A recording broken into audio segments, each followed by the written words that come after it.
13장 1절에서 18절까지의 말씀을 중심으로 하나님의 시선, 그리스도 예수의 마음, 하나님의 시선, 그리스도 예수의 마음이라는 제목으로 하나님의 은혜를 함께 나누고자 합니다. 사랑하는 성도님들, 우리는 매일 인생을 살아가고 또 신앙생활을 하면서 무언가를 선택하며 살아갑니다. 작은 선택에서부터 인생을 송두리째 바꾸는 중요한 선택까지 우리는 끊임없이 판단하고 결정을 합니다. 그런데 문제는 우리가 선택할 때 어떠한 기준을 가지고 선택하는지에 있습니다. 대부분 많은 사람들은요, 눈에 보여지는 것, 당장의 유익, 더 좋아 보이는 조건을 따라서 결정합니다. 성경은 이러한 인간의 본능적인 시선을 이미 지적을 하고 있습니다. 사무엘상 16장 7절의 말씀을 현대인의 성경으로 다 같이 읽겠습니다. 그러나 여호와께서는 사무엘에게 이렇게 말씀하셨다. 용모와 신장을 보고 사람을 판단하지 말아라. 이 사람은 내가 말하던 자가 아니다. 내가 보는 것은 사람이 보는 관점과 다르다. 사람은 외모를 보지만 나 여호와는 중심을 본다. 아멘. 여러분, 사람은 겉모습을 보고 그것이 옳은 것인지를 판단하지만 하나님께서는 중심과 본질을 보십니다. 또한 사람의 선택이 얼마나 눈에 보여지는 것에 쉽게 이끌리는지 우리는 선악과 사건을 통해서 알 수가 있습니다. 창세기 3장 6절의 말씀을 쉬운 성경으로 다 같이 읽겠습니다. 여자가 보니 그 나무의 열매는 먹음직스러웠으며 보기에도 아름다웠습니다. 게다가 그 열매는 사람을 지혜롭게 해줄 것처럼 보였습니다. 그래서 여자는 그 열매를 따서 먹고 그 열매를 옆에 있는 자기 남편에게도 주었으며 남자도 그것을 먹었습니다. 여러분, 하와는 어떤 것을 선택했죠? 바로 눈에 보이게 먹음직스럽고 아름다웠기 때문에 그 열매를 먹었다라는 것이죠. 그리고 하와의 선택은 인류 전체를 죄 가운데로 끌어들였습니다. 창세기에서 보여지는 이 영적인 원리는 오늘날 지금도 동일합니다. 요한일서 2장 16절의 말씀을 보면 사람은 이 땅 가운데 육신의 정욕과 안목의 정욕과 이생의 자랑에 영향을 받으며 그것들에 끌리게 된다라고 말씀합니다. 특히 여기에서 안목의 정욕은 바로 눈에 보이는 것에 끌려 선택하는 인간의 본성을 말합니다. 그러나 하나님께서는 이와는 전혀 다른 시선을 우리에게 요구를 하십니다. 우리 고린도후서 5장 7절의 말씀을 세 번역으로 다 같이 읽겠습니다. 우리는 믿음으로 살아가지 보는 것으로 살아가지 아니합니다. 아멘. 여러분, 하나님의 사람은 누구입니까? 세상의 것, 육체의 것, 보이는 것에 끌려 선택하는 사람이 아닌 영원히 유익되며 영원히 잘 되는 믿음으로 선택하며 살아가는 사람입니다. 오늘 본문을 보면 하나님의 사람인 아브라함에 대한 이야기가 나옵니다. 보이는 것에 끌려 선택하는 롯과 또 믿음으로 선택하며 살아가는 아브라함, 이 두 사람의 서로 다른 시선이 충돌되는 내용이 바로 창세기 13장 본문에 등장합니다. 두 사람의 서로 다른 시선의 차이는요, 결국은 인생의 방향과 결말을 완전히 바꾸는 엄청난 결정적인 차이가 됩니다. 더 나아가 이 본문은 단순히 아브라함 한 사람의 이야기가 아닙니다. 이것은 궁극적으로 예수 그리스도의 마음이 무엇인지를 보여주는 그림과 같습니다. 하나님께서는 아브라함과 롯 사이의 갈등과 분쟁이라는 사건을 통해서 결국 믿는 자들이 가져야 할 시선이 무엇인지를 알려주시는 동시에 그리스도 예수의 마음을 가지며 믿음의 선택을 하는 삶으로 인도하시기 위해서 이 시간 새벽을 깨워 오늘 예배의 자리로 인도하신 줄로 믿습니다. 함께 예배드리시는 모든 성도들 한 분 한 분에게 오늘 본문 말씀을 통해서 하나님의 시선으로 바라보며 더 나아가 그리스도 예수의 마음을 품고 믿음의 선택을 하며 승리하는 귀한 은혜가 가득하게 되시기를 예수님의 이름으로 축복합니다. 사랑하는 성도님들, 저는 오늘 창세기 13장 1절에서 18절까지의 말씀을 통해서 하나님의 시선, 그리스도 예수의 마음에 대한 세 가지의 은혜를 나누려고 합니다. 첫 번째 은혜는 하나님의 시선, 그리스도 예수의 마음은 관계와 화평을 먼저 지향하며 바라보는 것을 말합니다. 우리 본문 1절부터 9절까지의 말씀을 우리 현대인의 성경으로 다시 한번 다 같이 읽겠습니다.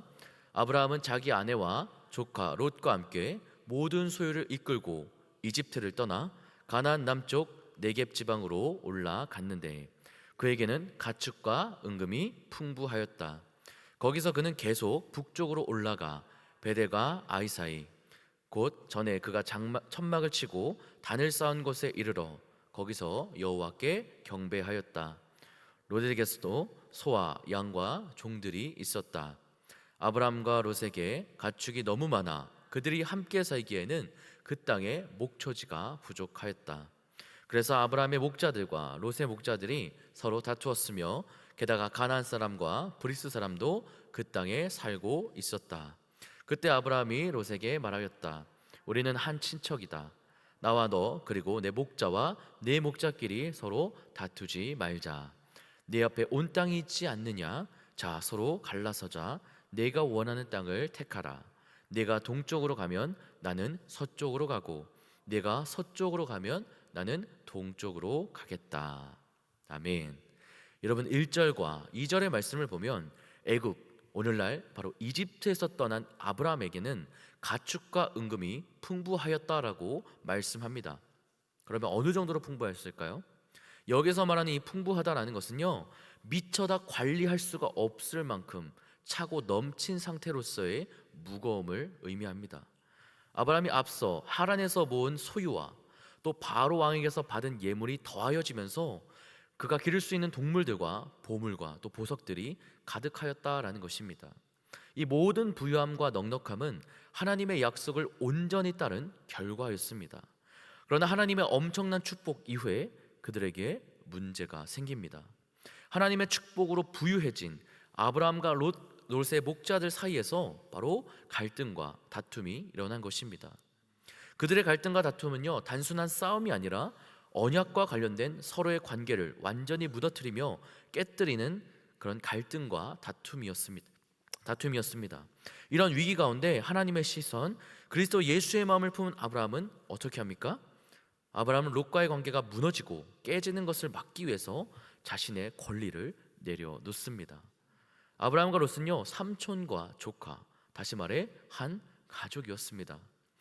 아브라함이 갈등과 다툼 가운데 자신의 권리를 주장하며 롯과의 관계가 단절되거나 분리되었다라고 한다면 자신을 통해 앞으로 이루어질 하나님의 언약에 제약이 있었을 것입니다.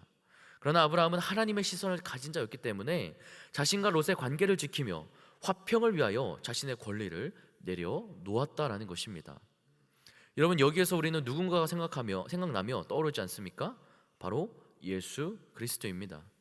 예수님께서는 이 땅 가운데 하나님의 위대한 구원 사역을 감당하시는 동안에 단 한 번도 자신의 권리를 주장하지 않으셨고 또 오히려 높아지기보다는 낮아지셨습니다. 우리 빌립보서 2장 5절에서 8절까지의 말씀을 현대인의 성경으로 다 같이 읽겠습니다. 여러분은 그리스도 예수와 같은 마음을 가지십시오. 그분은 원래 하나님의 모습을 지니고 계셨지만 하나님과 동등하게 되려고 생각하지 않으시고 오히려 자기의 모든 특권을 버리시고 종의 모습으로 사람들과 같이 되어 사람의 모양으로 나타나셨으며 자기를 낮추시고 십자가에 달려 죽기까지 순종하셨습니다.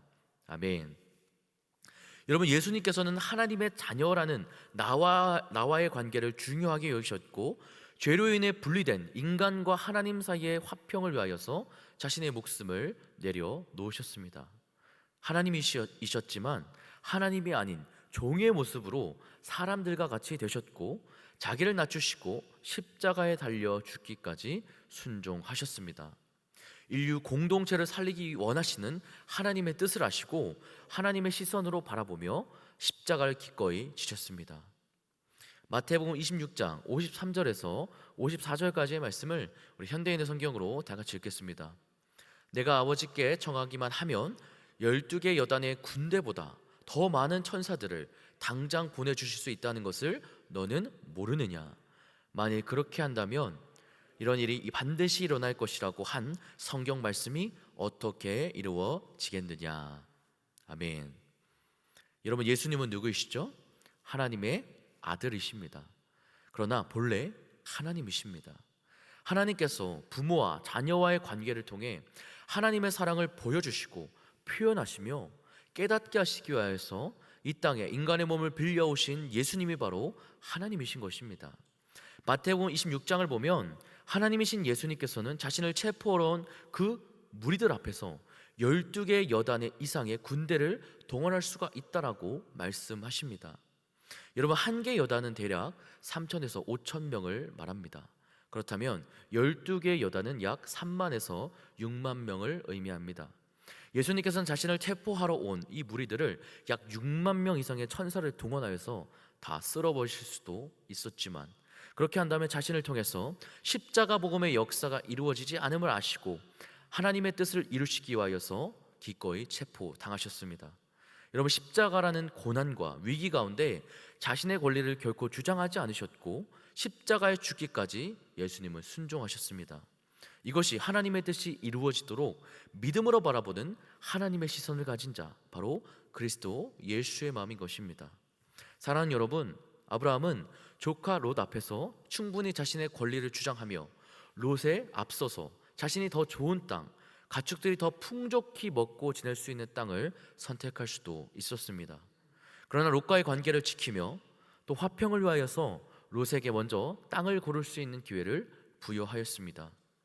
아브라함은 장차 자신을 통해서 하나님의 언약의 성취가 이루어진다는 것을 알았고 또 하나님의 시선을 가진 자였죠. 그리고 그리스도 예수의 마음을 품은 자였습니다. 여러분, 신앙생활 가운데 예상치 못한 어려움을 만난 분이 계십니까? 도저히 감당할 수 없는 것 같아 보이는 그런 갈등과 분쟁을 겪고 계신 분이 혹시 계십니까? 여러분, 그렇다면 하나님의 시선, 그리스도 예수의 마음을 품으시기를 바랍니다. 당장의 유익보다는 하나님과의 관계를 중요하게 여기며 화평을 선택하는 아브라함처럼 믿음의 선택을 하시기를 바랍니다.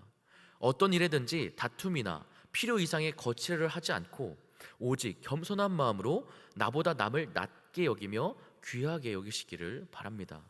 그럴 때에 조카 롯에게 먼저 땅을 선택할 기회를 준 아브라함 가운데 이전보다 더 큰 하나님의 축복과 은혜를 베풀어 주신 그 하나님을 우리는 만나게 될 줄로 믿습니다.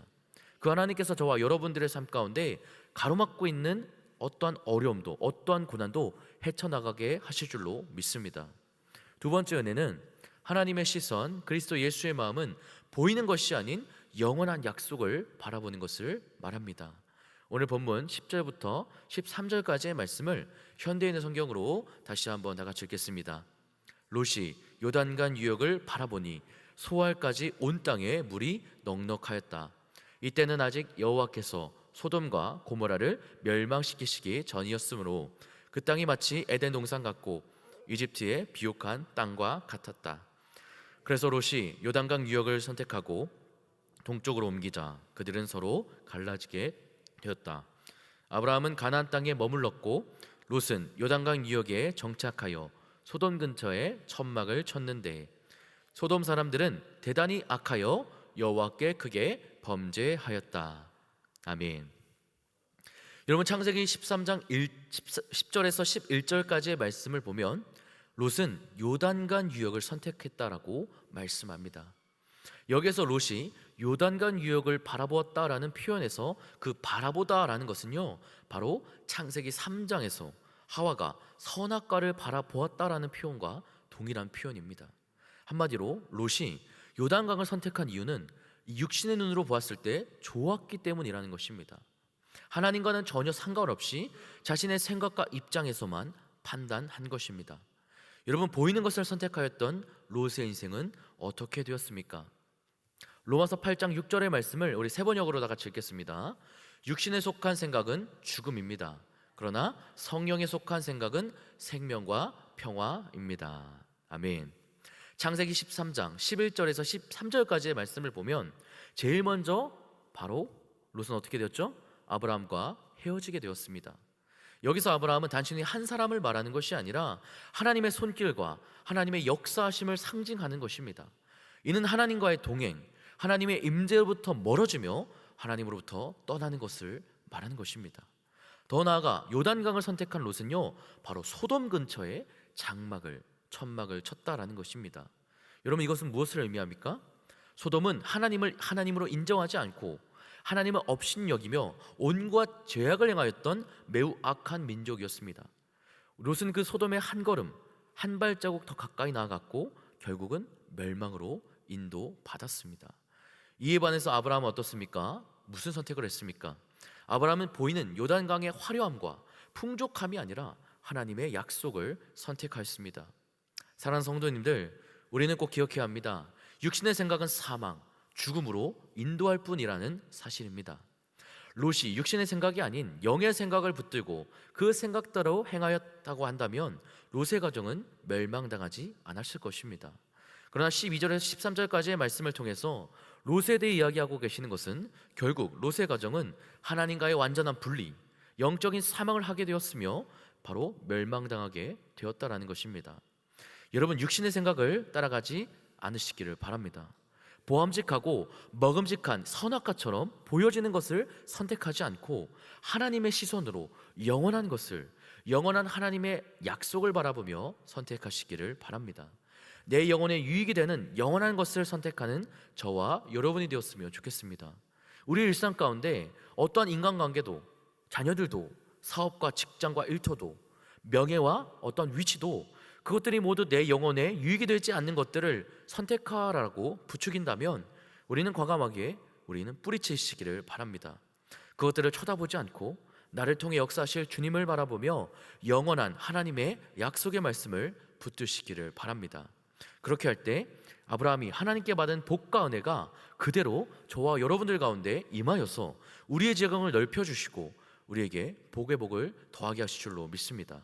아브라함과 같은 믿음의 선택을 할 때 하나님께서는 그 선택을 통해서 이전보다 더욱더 나의 삶 가운데 개입하시고 간섭하셔서 하나님께서는 의의 길로 생명으로 인도하실 것입니다. 내 영혼이 잘 먹고 잘 사는 방향과 그 길로서 친히 우리의 발걸음을 인도하여 주실 것입니다. 세 번째 은혜는 하나님의 시선, 그리스도 예수의 마음은 믿음으로 바라보며 순종하는 자에게 하나님의 약속을 이루신다라는 것을 말합니다. 우리 본문의 14절부터 18절까지의 말씀을 현대인 성경으로 다시 한번 다 같이 읽겠습니다. 롯이 아브라함을 떠난 후에 여호와께서 아브라함에게 말씀하셨다. 너는 내가 있는 곳에서 동서남북을 바라보아라. 보이는 땅을 너와 네 후손에게 영원히 주겠다. 내가 네 후손을 땅의 티끌처럼 많게 할 것이니 사람이 땅의 티끌을 셀 수 있다면 네 후손도 셀 수 있을 것이다. 이제 너는 일어나 이리저리 다니며 그 땅을 사방 살펴보아라. 내가 그것을 너에게 주겠다. 그래서 아브라함은 천막을 옮겨 헤브론의 마므레 상수리 숲 근처에 가서 정착하고 거기서 여호와께 단을 쌓았다. 아멘. 여러분, 창세기 13장 14절에서 15절까지의 말씀을 보면 하나님께서는 롯이 떠난 후에 아브라함에게 동서남북 사방으로 보이는 땅을 자신과 후손에게 영원히 주시겠다라고 말씀을 합니다. 여기에서 말하는 주시겠다라는 표현은요, 여러분, 과거 완료형입니다. 다시 말해서 과거의 어느 시점에서 시작하여서 이미 끝난 사건을 표현한 것입니다. 사방으로 보이는 땅 전부를 아브라함에게 주시는 것은 이미 결정된 하나님의 선언이었다라는 것입니다. 겉으로 보기에는 롯에게 좋은 땅을 선택할 기회를 먼저 준 것이 아브라함에게는 인간적인 손해가 나고 또 피해가 생기는 결정으로 보일지라도 여러분, 결코 그렇지 않았습니다. 영원한 하나님의 약속을 바라보며 믿음으로 양보한 아브라함에게 하나님께서는 더 넓은 하나님의 약속과 복을 주셨습니다. 여러분, 창세기 13장 17절의 말씀을 보면 하나님께서는 아브라함에게 일어나 하나님께서 자신에게 주시겠다라고 말씀하신 그 땅을 사방으로 두루 살펴보라라고 말씀합니다. 그랬더니 아브라함은 어떻게 합니까? 하나님께서 선언하신 그대로 믿음으로 행동에 옮깁니다. 주시겠다라고 약속하신 그 땅을 살펴보고 난 후에 창세기 13장 18절의 말씀을 보면 아브라함은 헤브론에 정착합니다. 정확하게는 헤브론의 마므레 상수리숲 근처에 정착하며 거기에서 여호와 하나님께 제단을 쌓았습니다. 여러분, 여기에서 말하는 헤브론은요, 하나님과의 교제와 교통을 의미합니다. 그리고 마므레는 활력을 뜻합니다. 또한 상수리의 숲은 강함을 상징합니다.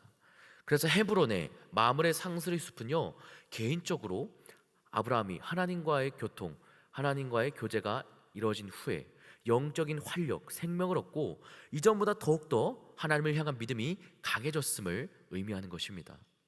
이후에 하나님께서는 아브라함의 믿음의 순종과 또 그 발걸음을 통해서 하나님의 언약을 이루셨고, 아브라함의 자손들은 하나님의 약속의 말씀대로 많은 땅을 받게 되었습니다. 사랑하는 여러분, 창세기 13장은요 단순한 과거의 이야기가 아닙니다. 지금 오늘날도 여전히 우리의 삶 속에 적용되며 반복되는 이야기입니다. 여러분, 우리 인생은요 무엇을 선택했느냐보다 어떠한 시선으로 선택했느냐가 더 중요합니다. 육신에 보여지는 것을 선택했는지, 보이지 않지만 영적인 영원한 것을 선택했는지에 따라서 인생의 방향과 운명은 완전히 달라지는 것입니다. 롯은 보암직하고 먹음직한 선악과를 선택한 하와처럼 보여지는 것, 자신의 입장과 위치에서만 판단하여서 육신의 것을 선택하였고, 죄와 가까워지며 하나님을 떠나며 그 끝은 멸망당하는 인생이었습니다. 그러나 하나님의 시선으로 바라보며 그리스도 예수의 마음을 품은 아브라함은 영원한 하나님의 약속을 붙들며 위대한 하나님의 뜻과 계획을 이루는 인생이 되었습니다. 인간적인 손해를 보거나 눈에 좋아 보이는 것이 있을지라도 그것을 포기하여 하나님의 영원한 약속을 붙들며 영광스러운 인생으로 쓰임받은 아브라함처럼 우리 인생 가운데 어떠한 어려움과 고난 앞에서도 저와 여러분들이 하나님의 시선으로 바라보며 그리스도 예수의 마음으로 믿음의 선택, 영원한 하나님의 약속을 붙드시기를 바랍니다. 언제나 육신의 생각이 아닌 영의 생각, 보여지는 것이 아닌 영원한 것을 바라보고 붙잡으며 하나님의 역사하심을 마음껏 경험하며 진리와 생명의 길로 인도함을 받는 저와 여러분이 되시기를 예수님의 이름으로 축복합니다. 가슴에 손 얹겠습니다. 하나님, 오늘 이 새벽에도 창세기 13장 말씀을 통해서 무엇을 선택하는 것보다 어떤 시선으로 선택하는지가 더 중요한 것임을 깨닫게 하시니 감사드립니다. 주님, 관계와 화평을 지향하고 영원한 하나님의 약속을 붙들며 믿음과 순종으로 온전히 주님께 쓰임받은 그 아브라함처럼 저와 성도님들이 그 은혜를 받게 하여 주시옵소서. 감사드리며 예수님의 이름으로 기도드렸습니다. 아멘.